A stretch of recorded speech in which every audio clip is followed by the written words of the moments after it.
नमस्कार, खबर में आपका स्वागत है। मैं हूं राघवेंद्र सिंह। आज हम बात करेंगे देश में केंद्रीय गृह मंत्री के एक आह्वान पर नक्सलियों के खिलाफ ज़बरदस्त मुहिम चल रही है। अगर हम मध्य प्रदेश छत्तीसगढ़ की बात करें तो नक्सलवाद खात्मे की तरफ है और ये केंद्र सरकार का अल्टीमेटम था, यानी केंद्रीय गृह मंत्री अमित शाह का, कि 2026 में भारत से नक्सलवाद खत्म कर दिया जाएगा। इसी पर हम विस्तार से बात करेंगे, लेकिन उसके पहले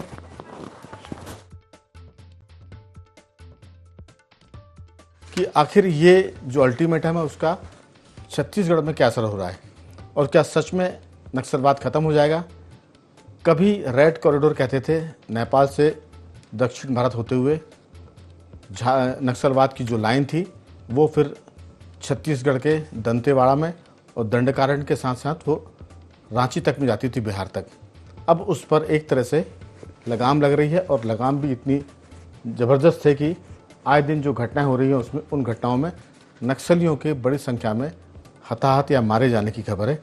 इसी पर विस्तार से बात, खत्म होगा नक्सलवाद। चर्चा के लिए हमारे साथ स्टूडियो में हैं मध्य प्रदेश के वरिष्ठ पत्रकार श्री रमेश शर्मा जी, छत्तीसगढ़ रायपुर से वरिष्ठ पत्रकार उचित शर्मा जी, और दिल्ली से हमारे साथ जुड़े हैं सामाजिक कार्यकर्ता और राजनीतिक विश्लेषक नागेंद्र सिंह परमार जी। चर्चा शुरू करें उसके पहले सुन लेते हैं छत्तीसगढ़ के मुख्यमंत्री विष्णुदेव साय की बातचीत की, वो क्या कह रहे हैं, और इसके बाद करेंगे चर्चा की शुरुआत। बल के जवानों के साहस को नमन करते हैं। लगातार बहुत मजबूती के साथ वो लोग लड़ाई लड़ रहे हैं। बिल्कुल अब ज्यादा समय नहीं लगने वाला है और हमारे माननीय गृह मंत्री जी का भी संकल्प है कि 31 मार्च 2026 तक पूरे देश से नक्सलवाद को समाप्त करना है और उस तेजी के साथ काम भी हो रहा है। मैं इसके लिए डीआरजी के जवान और बस्तर फाइटर्स के जवान और बीजापुर के सभी पूरी टीम को हृदय से शुभकामना देता हूं। ये सब कुछ जवानों की भुजाओं की ताकत पर संभव है। आने वाले समय में समूचा बस्तर लाल आतंक से मुक्त होगा। अच्छी बात है, हम लोग प्रशंसा करते हैं। बहुत तेजी से काम चल रहा है, बहुत गति उसमें तेज है, मगर कहा जा रहा है कि बस्तर क्षेत्र में आर्थिक गतिविधियों को बढ़ावा देना है, इसलिए हम नक्सलियों की सफाया कर रहे हैं। तो इसमें देखिए कि आर्थिक गतिविधियां कौन करने वाला है, कौन कौन बड़े बड़े उद्योगपति आएंगे जिनके लिए आप ये रेड कारपेट बिछा रहे हैं। तो विकास के लिए, उद्योग के लिए या परिवहन के लिए, सड़क निर्माण के लिए आतंक से मुक्ति बहुत ज़रूरी है और ख़ासतौर से नक्सली आतंकवाद हो चाहे वो माफिया का आतंकवाद हो, इससे बचने की ज़रूरत है। और जिन राज्यों में इस पर नियंत्रण है वहाँ तरक्की के नए सोपान तय हो रहे हैं। हमारे साथ जुड़ चुके हैं हमारे तीनों मेहमान, दिल्ली से नागेंद्र सिंह परमार जी, रायपुर छत्तीसगढ़ से उचित शर्मा जी जो हमारे पत्रकार साथी है, और स्टूडियो में हैं रमेश शर्मा जी। मध्य प्रदेश में भी नक्सलवाद का एक हिस्सा रहा है। बालाघाट की हम बात करें, मध्य प्रदेश में तो अपने एक वरिष्ठ नेता जो मंत्री भी थे, लिखीराम कावरे की जान हमने खोई थी। उनको नक्सलवादियों ने उनके घर पर ही एक तरह से गला काटकर उनकी हत्या कर दी थी। तो मध्य प्रदेश ने भी इसकी एक तरह से बड़ी कीमत चुकाई है, लेकिन छत्तीसगढ़ ने तो कांग्रेस के वरिष्ठ नेताओं को खोया है और उसकी एक लंबी फहरिस्त है। लेकिन आपको बता दें कि ये जो मामला है लाल आतंक से बचने का, उसमें बेशक रायपुर और वहाँ के जो सुरक्षाकर्मी हैं उनकी बड़ी भूमिका है। सबसे पहले चर्चा की शुरुआत, उचित जी मेरी आवाज़ सुन पा रहे हैं आप? जी राघवेंद्र जी नमस्कार। दरअसल आपसे चर्चा की शुरुआत करना चाहते हैं कि छत्तीसगढ़ जब मध्य प्रदेश के साथ भी था तब भी वहाँ नक्सलवाद के बहुत बड़ी बड़ी घटनाएं सुनने को मिलती थी और उनके कैंप चला करते थे, और हालत ये थी कि उनकी अपनी समानांतर सरकारें भी चलती थी। और एक वक्त तो ऐसा भी आ गया था कि नक्सलवादियों ने राजनांदगांव से लेकर रायपुर तक में अपनी उपस्थिति दर्ज कराई थी। आपकी राय, जो काम हो रहा है क्या उससे नक्सलवाद सच में एक साल में खात्मे की तरफ जाएगा या कुछ उसके बीज रह जाएंगे? आपकी राय उचित जी।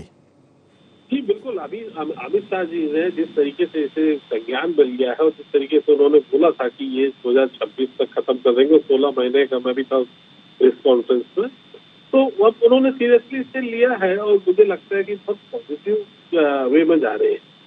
सरकारें जो काम कर रही हैं और केंद्र सरकार के साथ वो डबल इंजन का फायदा मैं निश्चित तौर पे कहूंगा राघव जी छत्तीसगढ़ को मिल रहा है। हालांकि ये कोऑर्डिनेशन और कॉम्बिनेशन ये पिछली सरकार में भी चाहते तो बना सकते थे, क्योंकि कोई भी सरकार ऐसी नहीं जो छत्तीसगढ़ में रही है जो नक्सलवाद को खत्म करना नहीं। लेकिन सवाल ये है कि कोई भी सरकारों ने इसे गंभीरता से लिया। अभी गंभीरता से सरकारों का लेने के कई कारण हो सकते हैं। वो जो नेता प्रतिपक्ष भी कह रहे थे कि रेड कारपेट इंडस्ट्रियल किसी को देना है, किसी खास को, वो बात इशारा कर रहे थे कि एनएमडीसी प्राइवेट सेक्टर को देने की प्लानिंग है। उससे पहले ये नक्सल मुक्त छत्तीसगढ़ करना है। उसके कारण हो सकता है कि कहीं मंशा रही होगी नक्सल मुक्त करके छत्तीसगढ़ को एनएमडीसी को फिर बेचा जाए, ये भी मंशा हो सकती है। अब फिर भी खैर फिलहाल तो बात ये है कि छत्तीसगढ़ से मुक्त हो रहा है। 40 साल तक इस दंडात्मक क्षेत्र में जो नक्सल सभी जगह खत्म हो गए थे, चाहे तेलंगाना हो, आंध्रा हो, मध्य प्रदेश के बालाघाट की तरफ हो, चाहे वो झारखंड की तरफ हो, उड़ीसा की तरफ हो, ये केवल मरकज बना हुआ था। रायपुर छत्तीसगढ़ में कहूँ कि जो बस्तर हुजूर एरिया है वो मरकज छत्तीसगढ़ का हेडक्वार्टर बना हुआ था, यहीं से खत्म नहीं हो पा रहे थे, बाकी जगह से ऑलमोस्ट खत्म हो गए। तो इसका कारण एक बड़ा कारण था कि छत्तीसगढ़ की राजनीतिक गंभीरता में ये जो ईमानदार प्रयास किसी ने करे नहीं थे। अभी केंद्र सरकार के सहयोग से ईमानदार प्रयास हो रहे, निश्चित तौर पर हो रहा है, जिसका नतीजा आप और हम हर दिन देख भी रहे। उम्मीद है। उचित जी, एक बात हो रही है कि नक्सलवाद के मामले में जो नुकसान छत्तीसगढ़ का हुआ है, कम से कम राजनीतिक लाइन की हम बात करें तो देश में इतना नुकसान किसी का नहीं हुआ। उसमें कांग्रेस की एक पूरी लीडरशिप, जिसे कहते हैं कि वो खून से रंग गई थी, जिसमें हम वीसी शुक्ला जी की बात करें और महेंद्र कर्मा की बात करें, मेरे ख्याल से जो मैं नाम ले पा रहा हूँ, वो पूरी लाइन जो जिनको घेर कर जो है उन पर गोलीबारी की थी नक्सलवादियों ने और उनको खत्म किया था, ये एक बहुत बड़ा हादसा था। इस पर भी आपकी कोई टिप्पणी, क्योंकि उसके बारे में गाहे बगाहे बात होती है, जांच की भी बात की जाती है कि उसकी जांच की जानी चाहिए, लेकिन छत्तीसगढ़ ने बहुत नुकसान उठाया था। देखिए झीरम घाट ये 2013 की घटना है और 27 लोग जो कांग्रेस के खत्म हुए थे, वो एक अच्छी खासी सब बड़े नेता, जिसमें 13-14 तो बड़े नेता थे, विद्याचंद और कांग्रेस अध्यक्ष पटेल जी, बहुत सारे ऐसे कई लोग थे। पूरी की पूरी जो लीडिंग कांग्रेस की जो था वो पूरी की पूरी खत्म हो गई। उसके बाद कांग्रेस उठ के आई, एक परिवर्तन रैली वो कर रहे थे झीरम घाटी में, नंद कुमार पटेल, और उस रैली में महेंद्र कर्मा थे, अपने विद्याचंद शुक्ला थे, तो ये उनके सुरक्षा कर्मी वगैरह सब उस समय उनका एक झीरम घाटी पे उनको घेर के उनकी हत्या कर दी गई। तब वो विपक्ष में थे, 13 की बात है, और सीएम डॉक्टर रमन सिंह हुआ करते थे, तो एक निश्चित नाबूद हो गया था। अब तो ये भी कहा जाता था कि अब कांग्रेस को चलाने वाला कौन है। फिर कांग्रेस जो खड़ी हुई और वो आज बहुत सारी बातें हमने राजनीतिक नुकसान भी किया, सामाजिक नुकसान भी हुआ है। और एक और बात, नक्सलवाद के मामले में कहा जाता है कि जो रेड कॉरिडोर की बात कर रहे हैं हम, नेपाल से शुरू होता था वो, और दक्षिण भारत के भी राज्यों से होता हुआ, आंध्र की हम बात करें, वहाँ से ये मध्य प्रदेश और फिर रांची में दाखिल होता था। लेकिन एक बात कही जाती है कि जिस तरह से खालिस्तानी जो पंजाब के आतंकवादी थे और जम्मू कश्मीर में जो JKLF था, वो सब आपस में मिले हुए थे और ये इनका था कि हमको आज़ादी चाहिए, अलग राज्य की बात करते थे, अलग देश की बात करते थे। तो वो जो गठजोड़ था, वो रेड कॉरिडोर तो अपनी जगह है, लेकिन खालिस्तानी आतंकवादी, जम्मू कश्मीर का आतंकवादी और नक्सलवाद, इनका गठजोड़ देश के लिए बहुत बड़ा खतरा बना हुआ था। एक अच्छा संकेत है कि नक्सलवाद अब खत्म होने की तरफ जा रहा है, कमज़ोर तो पड़ गया और कई ऐसी घटनाएं हुई जिससे लगता है कि उसकी कमर टूट रही है। मैं लौटूंगा आपके पास, हमारे साथ दिल्ली से जुड़े हैं हमारे साथी नागेंद्र सिंह वर्मा जी। नागेंद्र जी, बहुत स्वागत है। किस ढंग से देखते हैं आप मध्य प्रदेश, छत्तीसगढ़ और जो नक्सलवाद का मामला है उसको ख़त्म करने की जो बात अमित शाह जी ने की है, उसके लिहाज से छत्तीसगढ़ में वहाँ के सुरक्षा बलों ने ज़बरदस्त काम किया है, आपकी राय? राघवेंद्र जी, नक्सलवाद के खात्मे को लेके जिस तरह से केंद्र सरकार अपना दृढ़ संकल्पित है जी, वो वाकई काबिले तारीफ है। क्योंकि नक्सलवाद से ना सिर्फ विकास रुकता है, ना सिर्फ औद्योगिक विकास रुकता है, सड़कें, पानी, बिजली जैसी चीजों के लिए, उससे भी ज्यादा जरूरी है कि पिछले 25-30 सालों में नक्सलवाद का जो स्वरूप है वो लोकतंत्र के लिए, देश के लिए खतरे की घंटी साबित हो रहा था।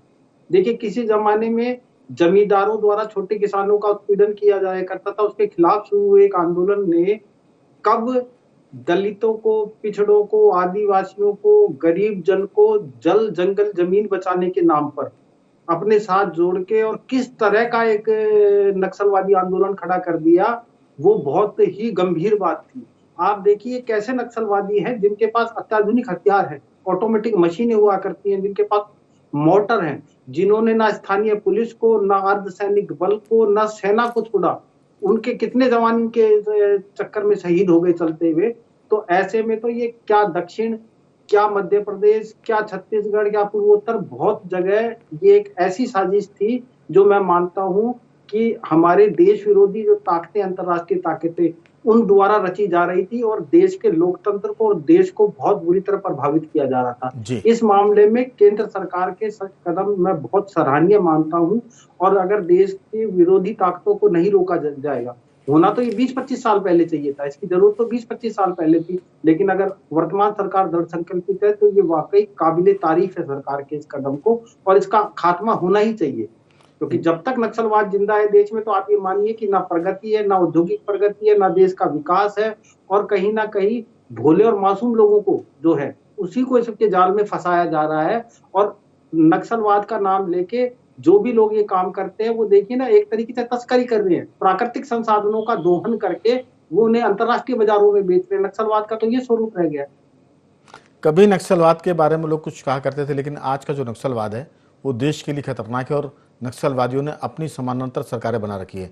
अभी 30 नक्सलवादियों को छत्तीसगढ़ में धाराशायी किया गया, लेकिन अगर हम फरवरी की बात करें, 9 फरवरी से लेकर अभी तक लगभग 100 से ज़्यादा नक्सलवादियों को छत्तीसगढ़ में ख़त्म किया है, उनको हटाया गया, उनको मारा गया है। शर्मा जी, दरअसल इस बारे में ये एक बड़ा पैंच है कि कोई भी सरकार हो, बीजेपी की हो, कांग्रेस की हो, अगर वो आतंकवादियों को, नक्सलियों को या असामाजिक तत्वों को या माफिया को मारती है, हटाती है या नियंत्रित करती है, तो उसके बदले में बहुत सारी ऐसी बातें की जाती जो कई बार ठीक नहीं लगती। चरणदास महंत तो बहुत गंभीर लीडर को हम उनको मानते हैं। उनका ये कहना कि कांग्रेस का कि ये नक्सलियों को मारकर रेड कारपेट बिछा रहे हैं उद्योगपतियों के लिए। नक्सलियों से तो बेहतर ही है ना उद्योगपति। उद्योग के बिना कौन सा देश तरक्की करता है? सिर्फ खेती से हम अनाज पैदा कर सकते हैं, देश को खाना दे सकते हैं, लेकिन अगर तरक्की करनी है तो कृषि उत्पादन को बढ़ाने के साथ उद्योग को उसके साथ तालमेल बैठाना पड़ेगा। अगर उद्योग नहीं है तो फिर कोई भी देश तरक्की नहीं कर सकता। खेत खाना दे सकता है, उद्योग नौकरी देता है और विकास के नए आयाम तय करता है। आपकी राय कि ये जो सारा मामला है, क्योंकि मैंने कहा कि ये एक त्रिकोण था, आतंकवाद, खालिस्तान का आतंकवाद, जम्मू कश्मीर का आतंकवाद और नक्सलियों का गठजोड़, ये देश को कई टुकड़ों में बांटने की साजिश का हिस्सा था। उसमें खालिस्तान के आतंकी सिर उठाने की अंतर्राष्ट्रीय स्तर पर कोशिश कर रहे हैं, नक्सलवाद खत्म हो रहा है। जम्मू कश्मीर का आतंकवाद 370 के बाद काफ़ी कुछ मिनिमाइज हो गया है, 10-15% उनका कई बार घटनाएं आती, लेकिन देश इस मामले में सुरक्षित है, ऐसा लगता है। आपकी राय? देखिए, मोटे तौर पर इसमें कोई शक नहीं, हिंसा जो है वो नक्सलवाद की हो कि खालिस्तान के आंदोलन की हो, हिंसा हमेशा समाज को और राष्ट्र दोनों को कमज़ोर करती है। अगर हम नक्सलवाद को देखें तो इनको वो, हम लोग उनको नक्सलवादी कहते हैं क्योंकि वो नक्सल जो इलाका था पश्चिम बंगाल का, वहाँ से शुरू हुआ, लेकिन वो लोग खुद को माओवादी कहते हैं। माओ जो है, इस कनेक्शन इसका चीन से है। आप अगर देखें कि 1967 से लेकर के अब तक ये जो पूरी धारा है, जितने भी प्रांतों में है, उड़ीसा में भी है, महाराष्ट्र में भी है, मध्य प्रदेश में भी है, छत्तीसगढ़ में भी है, और जितने भी प्रांतों में ये है, इस धारा का उद्देश्य भारत की प्रगति को रोकना, समाज में तनाव पैदा करना और लोगों से बलपूर्वक वसूली करना, युवाओं का माइंड मेकअप करके उनको भारत के विरुद्ध करना। तो स्वाभाविक रूप से इस तरह की चीज़ों पर बहुत सख्ती के साथ निपटना ही चाहिए। इस समय जो छत्तीसगढ़ सरकार ऑपरेशन कर रही है नक्सलवादियों के विरुद्ध, ये बिल्कुल कहीं ना कहीं ये बहुत अच्छा ऑपरेशन कर रही है। फिर नक्सलवादियों की अपनी एक रणनीति रहती है, वो अकेले केवल जंगलों में अपने कैंप बना करके गाँव को अपना शासन स्थापित नहीं करते। कोई कहे या ना करे, छत्तीसगढ़ के कई क्षेत्रों में, उड़ीसा के कई क्षेत्रों में उनकी समानांतर सरकार चलती है कई गांवों में।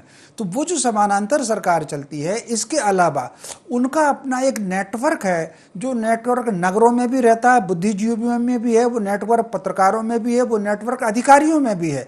तो जिसको हम अर्बन नक्सली के रूप में देखते हैं, वो ये ठीक उसी प्रकार है जैसे मुस्लिम लीग ने कभी भारत के विरुद्ध अभियान छेड़ा था तो उसके एजेंट कांग्रेस में भी घुस गए थे, उसके एजेंट अंग्रेजों के कैंप में भी थे, उसके एजेंट सरकारों में भी थे, और वो जो पूरा का पूरा अभियान चला, उसी आधार पर ये जो माओवादी हैं अभियान चला रहे हैं। मोटे तौर पर देर सही देर आए दुरुस्त आए, कोई सरकार ने देर से ही सही एक्शन लेना शुरू किया है। इस पर कहीं ना कहीं इस पर राजनीति से ऊपर उठना चाहिए। अपने को सुर्खियों में आने के वक्तव्य से रुक करके नक्सलवाद के खात्मे पर सरकार सख्ती कर रही है, उसका अनुसरण करना चाहिए, प्रशंसा करनी चाहिए, और अन्य राज्य सरकारों को बिल्कुल हिम्मत के साथ उसी तरीके से स्टेप उठाने चाहिए जैसे कि छत्तीसगढ़ सरकार उठा रही है जी। और कम से कम शर्मा जी, कांग्रेस को तो बिल्कुल भी नहीं करना चाहिए नक्सलवादियों के समर्थन में या उनके मारे जाने पर ऐसी कोई बात जिससे सरकार के अभियान को कमजोरी मिले, क्योंकि कांग्रेस के ने तो छत्तीसगढ़ में काफ़ी कुछ होया। पूरी एक लीडरशिप, महेंद्र कर्मा की बात करें, वहाँ जो एक वहाँ के बड़े लीडर थे पटेल, उनकी बात करें, वीसी शुक्ल जी की बात करें, वो सब झीरम घाटी में नक्सलियों को शिकार हो गए थे।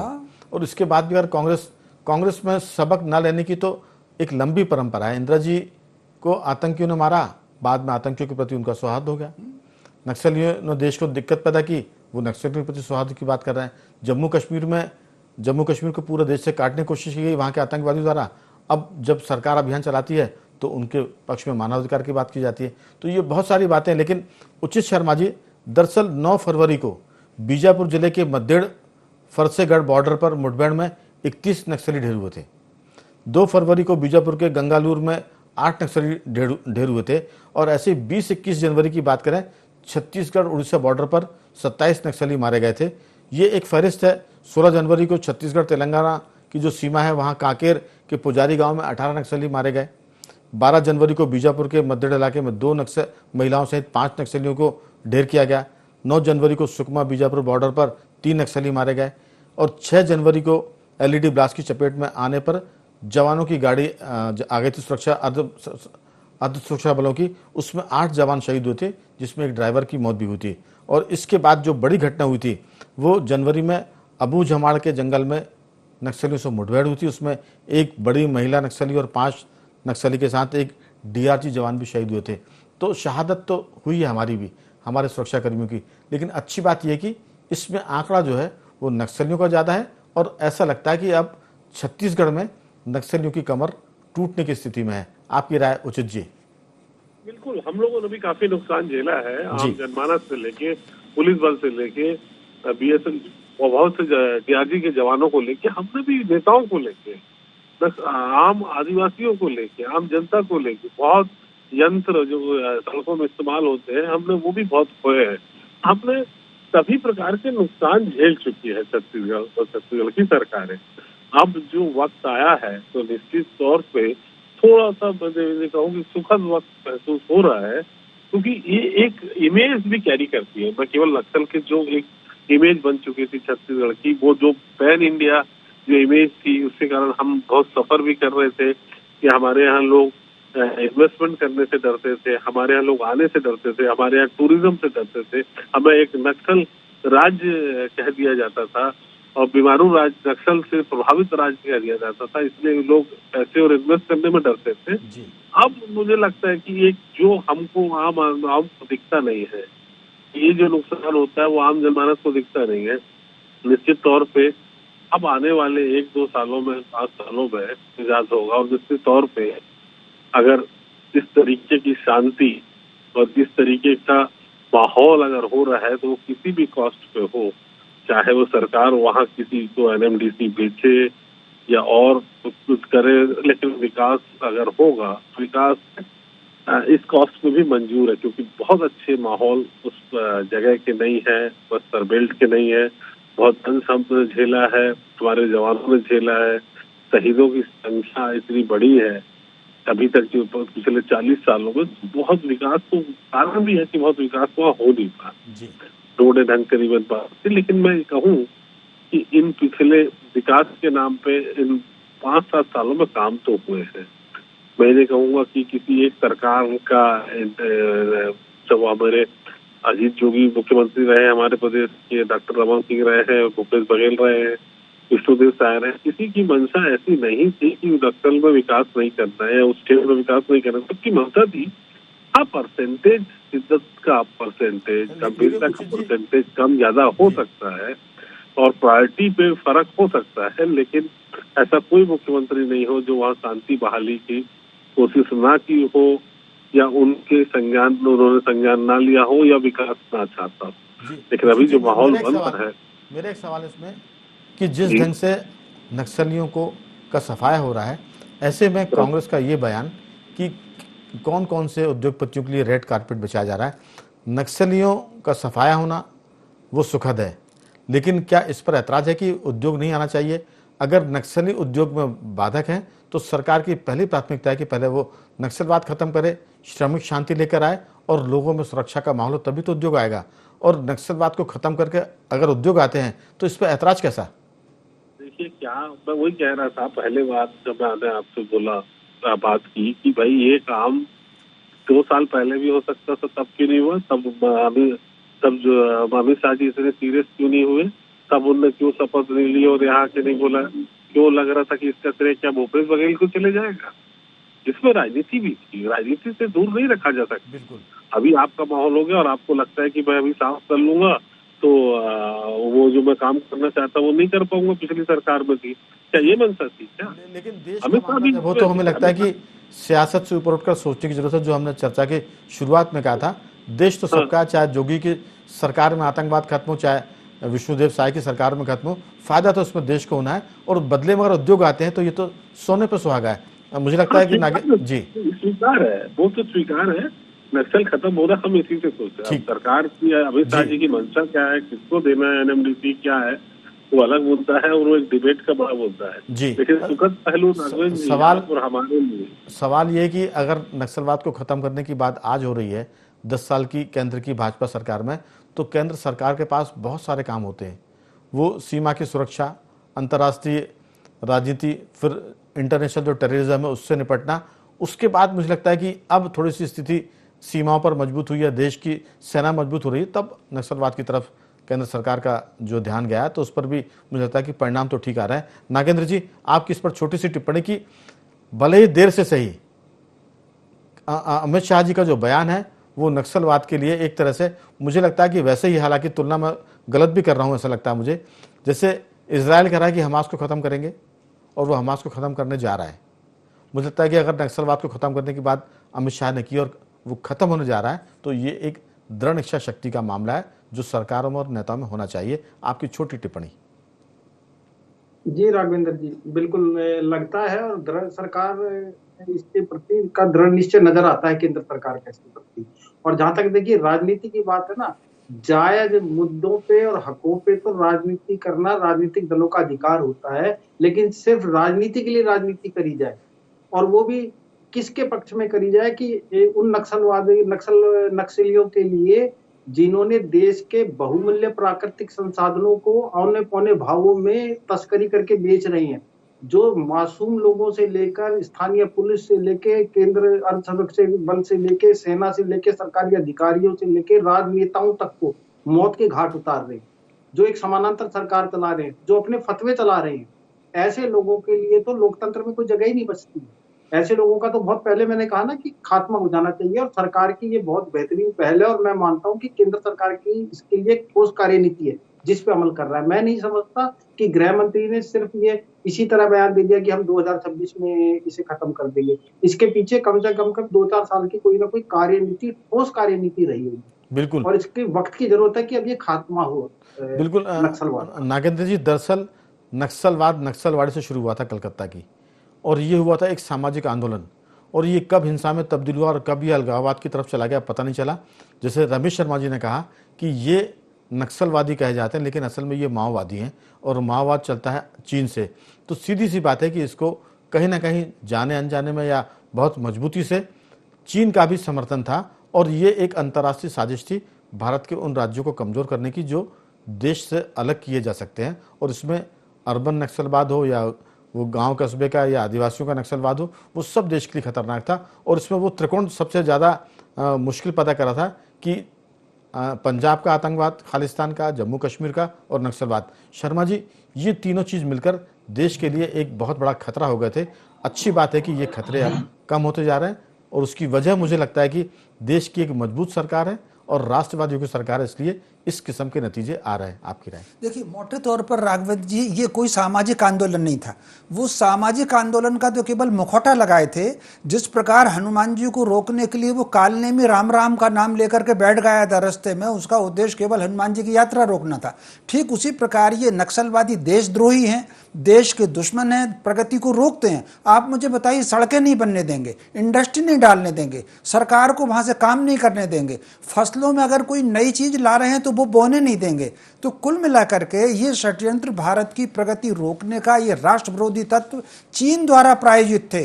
62 के युद्ध के बाद अगर आप देखेंगे, भारत में कहीं ना कहीं ये जो माओवादी आंदोलन, छत्तीसगढ़ में तो छोड़ दीजिए, ये आंदोलन मेघालय में शुरू हुआ है, मणिपुर में भी है, असम में भी है, बंगाल में भी है। कहीं ना कहीं हिंसक तत्व ज्यादा प्रबल हुए हैं। तो मोटे तौर पर ये देशद्रोही हैं और इनको तो देशद्रोहिता के साथ बिल्कुल सख्ती के साथ कार्रवाई होनी चाहिए, जो छत्तीसगढ़ सरकार कर रही है। बिल्कुल कह सकते हैं कि छत्तीसगढ़ सरकार केंद्रीय सरकार के साथ कदमताल कर रही है और नक्सलवाद के खिलाफ जो उसका अभियान है वो एक तरह से परिणाम भी दे रहा है। उम्मीद करते हैं कि जो केंद्रीय गृह मंत्री अमित शाह ने एक डेडलाइन तय की है 2026 मार्च की, मुझे लगता है कि उस पर काफ़ी कुछ निर्भर करता है। ये सब कार्रवाइयाँ उसी का एक हिस्सा है। उम्मीद करते हैं कि अगले साल देश नक्सलवाद से मुक्ति की तरफ जाएगा। मैं तीनों मेहमानों का साधुवाद करूंगा। रमेश शर्मा जी, आपका बहुत धन्यवाद। नागेंद्र जी, आपका धन्यवाद। और उचित जी, आपका बहुत बहुत साधुवाद कि आपने इस चर्चा में हिस्सा लिया। बखबर में सिर्फ इतना ही। बने रहिए हमारे साथ और देखते रहिए IND24।